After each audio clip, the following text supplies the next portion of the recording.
Welcome to Annapolis Mosaics. Our program spotlights people in our community who are involved in activities designed to promote good human relations. I am Michael Keller, the chair of the Annapolis Human Relations Commission and your host. The commission is a city board that seeks to promote equal opportunity and to eliminate discrimination.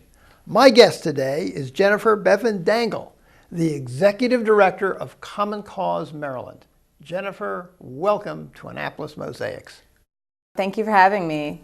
Okay, well, what is Common Cause Maryland all about? What are your goals?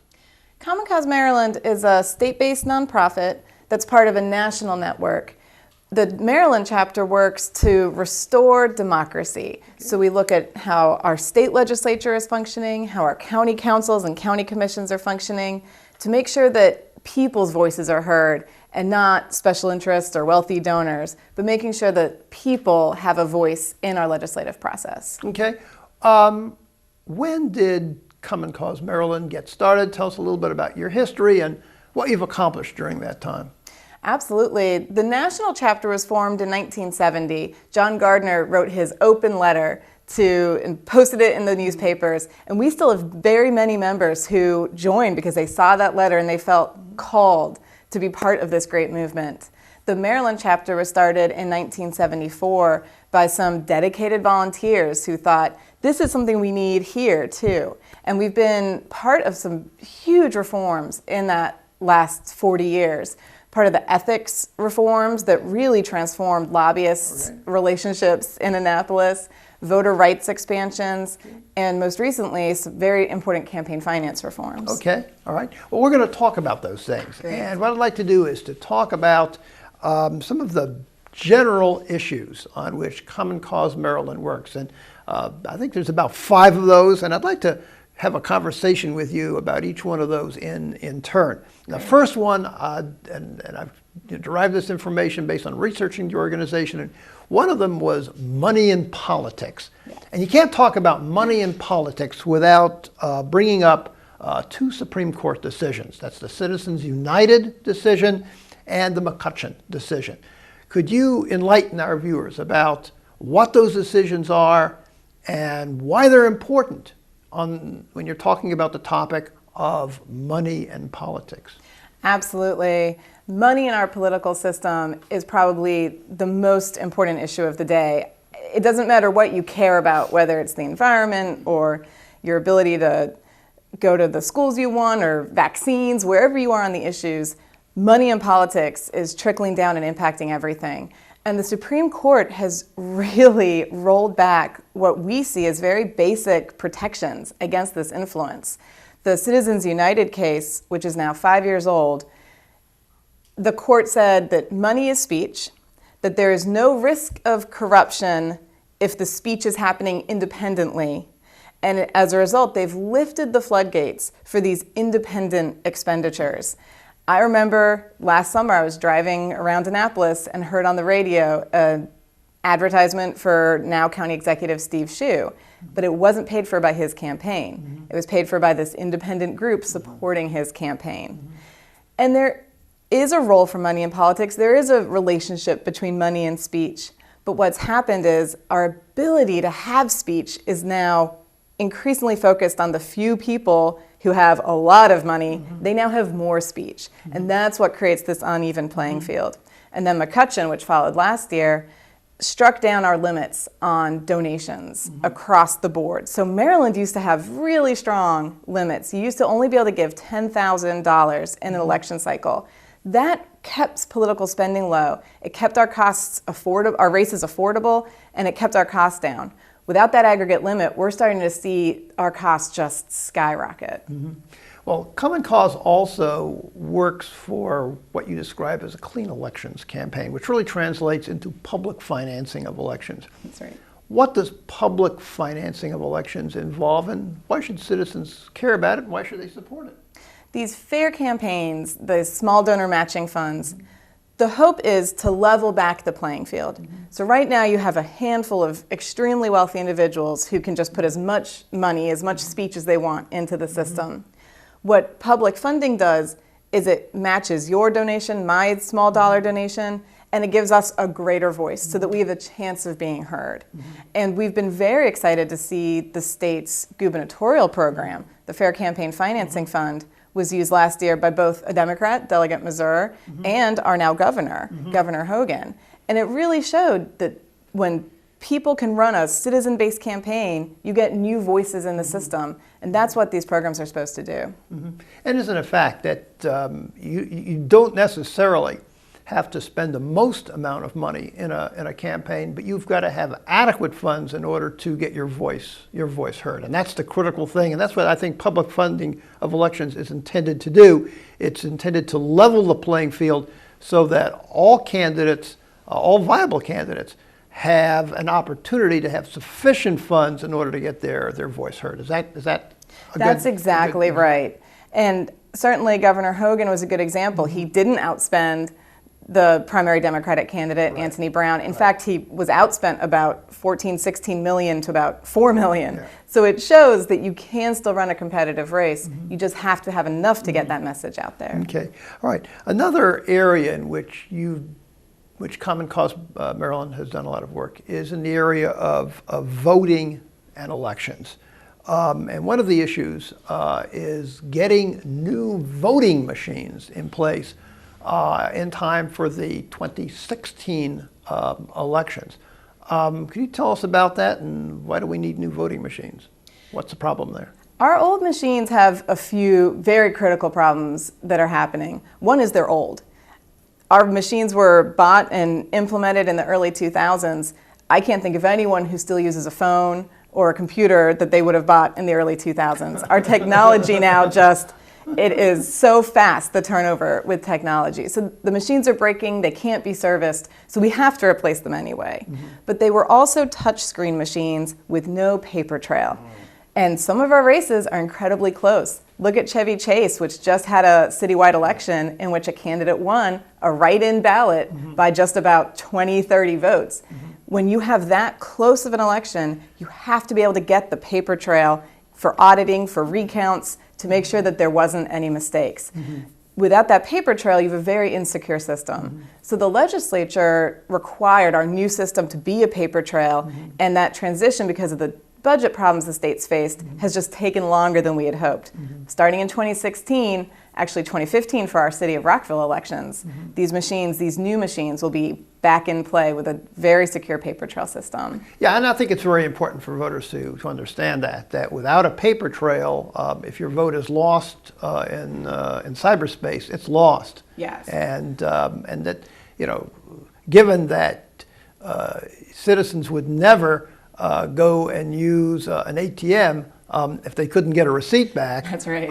There's no reason to expect them to use a voting machine that doesn't provide the opportunity for correcting problems that may occur. And you're absolutely correct. There have been some very close races. There was a comptroller's race in a primary race in Maryland a few years ago. You may remember it, where it was on the Republican side, where the candidate won by 6 votes statewide. So, we do have these really close elections from time to time.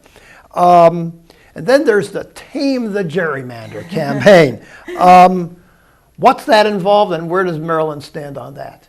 This is possibly our funnest campaign because Maryland is so very bad. And that gives us a lot of ammunition to bring to the table. Tame the Gerrymander is about redistricting. So every 10 years, we get the new census numbers, and the legislature is supposed to redraw district lines to account for population ebbing and flowing and going from one place to the other. The problem is our current process is done behind closed doors by a handful of people with no real public input. And it leads to these crazy results. The 3rd district, if you just put it into black and white, has been called a pinwheel of death, a broken-winged pterodactyl laying on its side, a blood splatter. It does include a lot of Baltimore, so that's a more pejorative term for that. But it's terrible. It's just disgraceful on its face. And the problem comes that communities don't know who represents them. Our elected officials don't always know exactly what communities they represent. Right.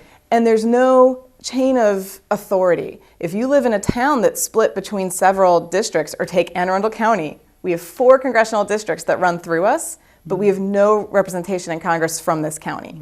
So who do I go to as a citizen to be heard? And how do I know that they're going to care about Anne Arundel County's issues if they're also representing Baltimore, Montgomery, Howard, all over the state? So drawing these maps in a more public way and a more compact way is critical for better representation. And what exactly do you propose to do about it? I mean, you say that it ought to be drawn in a more compact kind of manner, but how do you go about getting that done?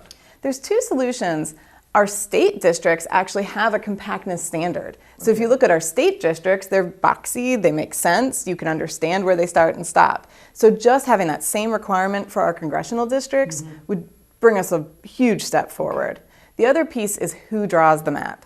Nationwide, Common Cause has seen states from California and Arizona, several others, shifting the authority to an independent commission, one that isn't as politically motivated, isn't as partisan motivated, is really just thinking about what makes sense for our communities. We want Maryland to make that same transition as well. But don't we have a potential problem in that the United States Supreme Court is hearing right now a challenge to the Arizona law, while we don't know what the decision is, some of the oral arguments suggested that there may be a majority of justices that might strike down the Arizona law, which could also impact the state of California as well. And again, one can speculate about the outcome, but what will you do if the Supreme Court strikes down Arizona's law? Our state chapters in those states are already working on fixes. Part of the case rests on the fact that the reforms were done through an initiative process, which Maryland doesn't have. So that's a whole problem we won't have to worry about. The other part is that I do not believe we'd ever have a system where the legislature doesn't have the final vote on the maps. And we support giving the legislature that final yes or no vote, and that should keep us safe no matter what the Supreme Court decides. Okay, all right. We're going to take a break right now. But when we return, I'll be speaking with our guest about some of the other issues on which Common Cause Maryland works.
I'm talking today with Jennifer Bevan-Dangle, who is the Executive Director of Common Cause Maryland. One of the other issues on which Common Cause Maryland works is ethics. How would you assess Maryland's current ethics laws, and how can they be improved? Across the board, we've taken some huge step forwards in the late 1990s, early 2000s, creating a very strong state ethics commission, setting some very important limitations on what lobbyists can do in Annapolis. We have a gift limitation, we have a meal limitation, we have some reporting requirements. So a lot of our most glaring problems, and we used to have several, have been taken care of. But when you look across the board, especially at the local level, our counties and our cities, there's still a lot more work to be done. We're concerned that in many of our counties, there isn't a truly independent ethics commission. In Baltimore County, the commission is part-time. The head of the commission is appointed by the executive and can be fired at will by the executive. So it would put that commissioner in a very difficult situation if they actually thought the executive had an ethics concern. So creating a stronger system for autonomous ethics oversight at the local level is very important. And we're constantly responding to reporters. We call ourselves the watchdog of the citizens, because when reporters call and they say, so I have a situation, does this make sense to you? We're one of the few validators who can say that wasn't acceptable for that public official to behave that way, and to help elevate the fact that some recourse needs to be made. How do the ethics provisions in Anne Arundel County government and City of Annapolis government shake up? We've seen some fairly strong ethics decisions by the County Ethics Commission. We've certainly heard that it tends to be autonomous, that they feel very empowered to take action if they need to.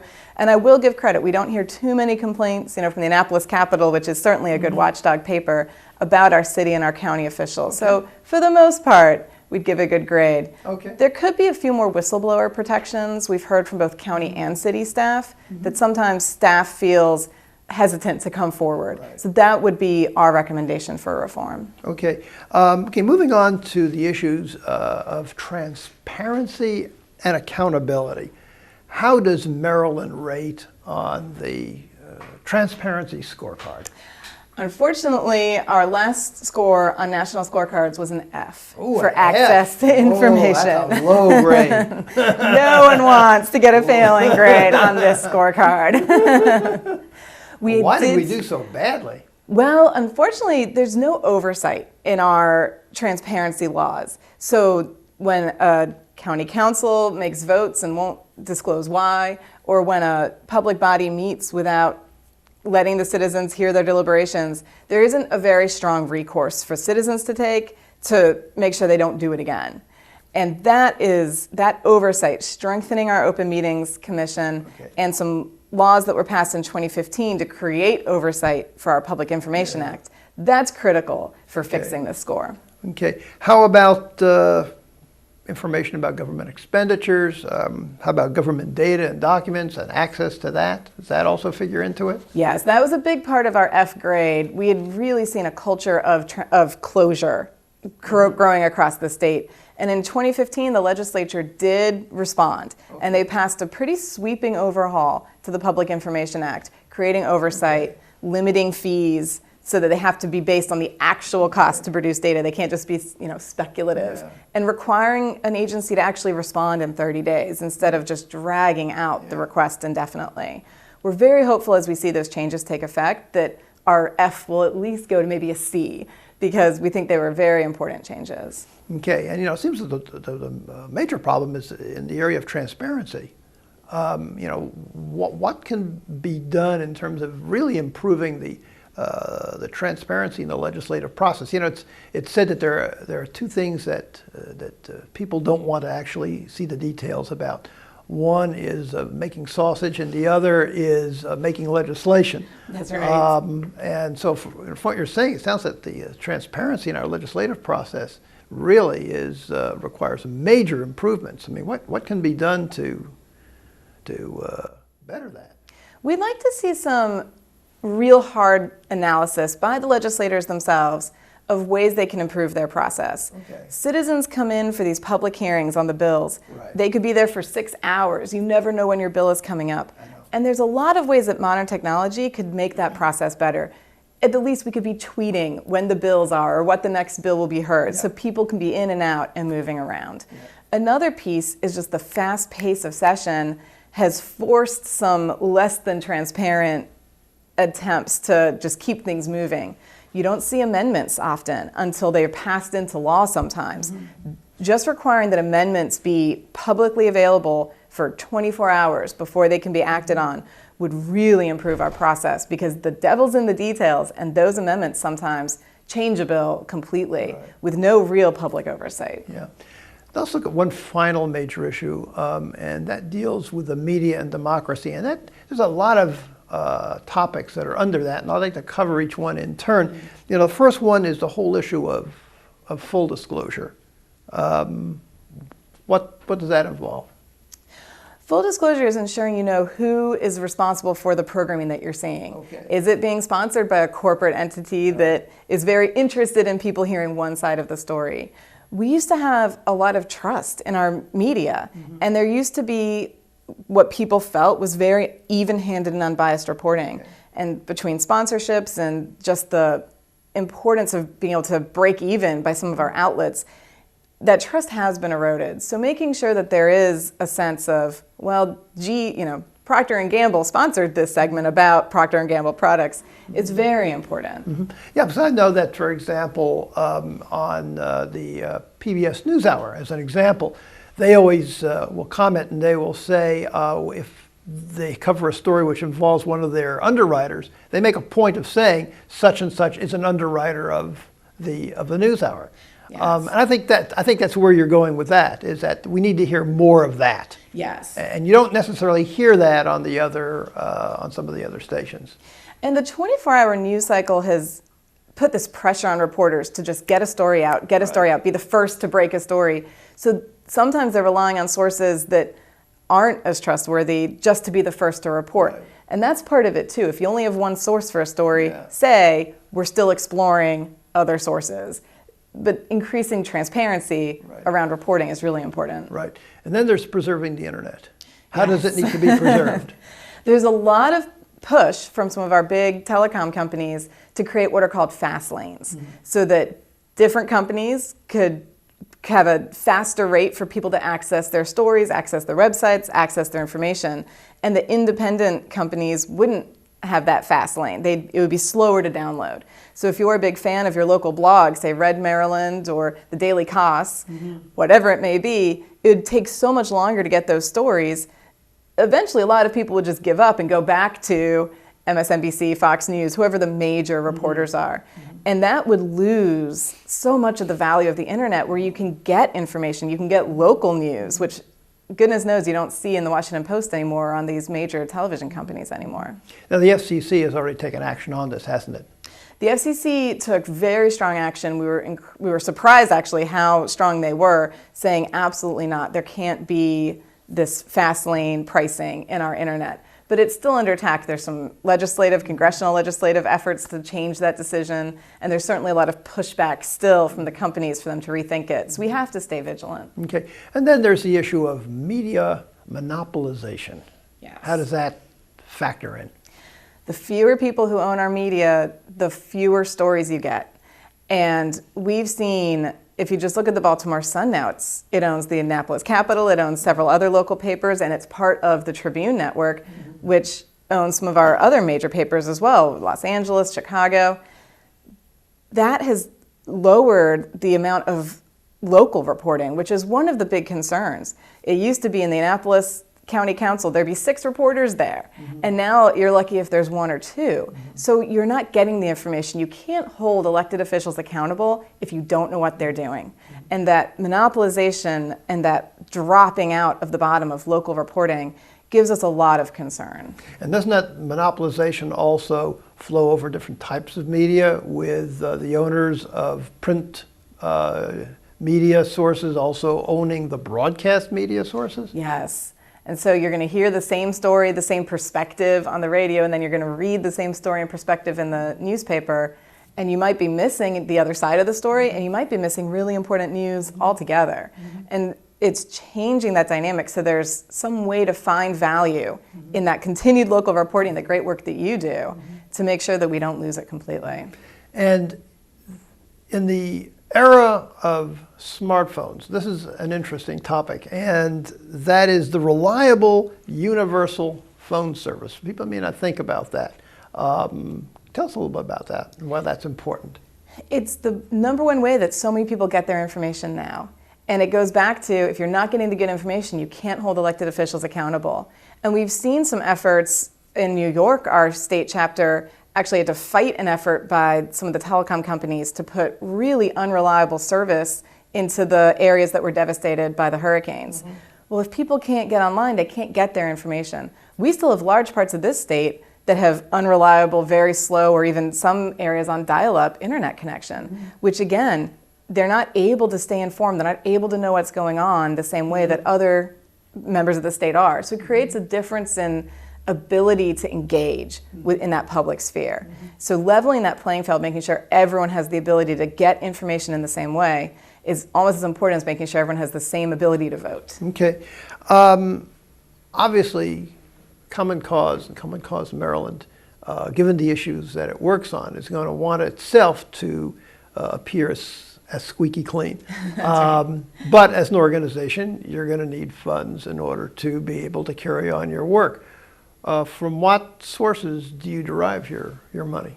We are still very heavily membership driven. Okay. And our website is md.commoncause.org, and you can donate right on that website to support the lobbying work we do and the policy work we do. We are fortunate we have some foundation support for some of our specific reforms, transparency, some of the fair elections work. There are foundations that really want to see that move forward, but the vast majority of our income, both at the state and across the nation, is based on members who just want to see democracy function. Okay. What do you see as the major challenges facing Common Cause nationally and Common Cause Maryland? Certainly, the Supreme Court seems to be doing everything it can to undermine the work we're doing, and we almost start dreading another Supreme Court decision. But we have been encouraged to see that people are engaging. Money in politics was a very esoteric issue 5 years ago, before Citizens United. Now, almost everybody seems to realize that we have a broken campaign fundraising system. And unfortunately, we also have a broken Congress, so we haven't seen them tackle this issue directly either. But the movement is building, and it's getting so much more engagement behind it from different types of organizations, people nationwide. We do see a sea change building for reform. But with respect to that, something like that, some sort of reform in the area of the financing of elections, isn't that something that really would require some kind of national effort insofar as trying to do this on a state-by-state basis becomes very, very, very cumbersome. So you're almost forced into a situation where you're looking at a constitutional amendment, which would be very hard to achieve, or waiting until the Supreme Court's composition changes, if indeed it does change. So aren't you really faced with a real dilemma in terms of actually how to carry that out? We are, but that's why Common Cause is uniquely positioned to respond. We're one of the only money in politics or good government groups with strong state chapters in 36 states and a very strong national chapter working for reform in Congress. And when you push those two together, we've had our states one by one passing resolutions calling on Congress to act. We've passed resolutions in cities across the country, again, calling on Congress to act. And it helps build that groundswell, which does lead to reform. And even though the amendment didn't pass Congress in the last session, they know that this is an issue they can't run away from forever. Okay. I'm sure our viewers would like to get more information about Common Cause Maryland, and you just gave your website. Could you repeat the website and, if you know it, a telephone number or email address in which people can contact you for more information? Absolutely. So our website is md.commoncause.org. Our phone number is 410-268-7470, or you can email us at ccmd@commoncause.org. You can follow us on Facebook and Twitter as well. Thank you for viewing our program today, and please join us again on Annapolis Mosaics. If you would like more information about the Annapolis Human Relations Commission, please jot down the information on your screen. You can reach us at 410-263-7998 or by email at hrcommission@annapolis.gov. And check out our page at the City of Annapolis website. Go to www.annapolis.gov, click on City Government, then Boards and Commissions, and you can scroll down to the Human Relations Commission page. And always remember the words of Dr. Martin Luther King Jr., who said, "We have flown the air like birds and swum the seas like fishes, but have yet to learn the simple act of walking the earth as brothers and sisters."